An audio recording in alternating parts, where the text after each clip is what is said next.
Yadto sa pagbaligya sang illegal nga droga, liwat nga nadakpan sa ginpatigayon nga drug bypass operation sang Station Drug Enforcement Team sang La Paz Police Station sa Barangay Lubok, Lapos, Iloilo City. Alas 11:15 sang gabi kahapon, Mayo 7, 2024. Ang arestado mo si Russell Idonio, 41 anyos, residente sa Barangay Desamparado, Saro, Iloilo City. Nabaklan ng arestado sa isa ka plastic sachet sa ginapatihan Shabu, gamit ang 4,500 pesos nga bypass money. Dugang nga na-recover sa iyang paginakopa ang 14 pagit ka plastic sachet sa ginapatihan Shabu. Kagiban pa nga mga non-drug evidence. Interview sang K5 News FM Iloilo kay Police Captain Marlon Perez, Hepes ang La Paz Police Station, nga nagtuad ang subject nga nagaling kay Danilo Almores, nga isa ka preso sa Ongkaharo BGMP. Ang kontak agod makatransaksyon sa illegal nga droga.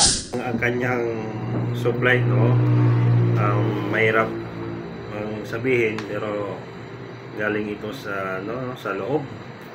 So meron siyang nabanggit na tao, si alias Koy Koy, so sa kanya nanggagaling yung supply na kanyang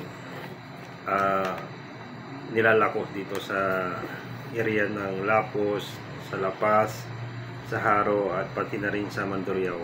Lubang pa sa ngepeng nga na-recover tanan ang 21 gramos ang suspected shabu. Kag may aray ni sa estimated market value ng 142,800 pesos. Mga ka-K5 nagapadayon pang investigasyon sa La Paz Police Station sa gintuad sa subject nga si alias Danilo Almores, nga nagasupply sa droga nga yara mismo sa sulod sang Ongka BGMP. Balita nagikan sa distrito sang La Paz. Ako si ka-K5 Eric Canyasares para sa Kampiyon nga Balita, Serbisyo Publiko kag Kalingawan sa Iloilo, K5 News FM.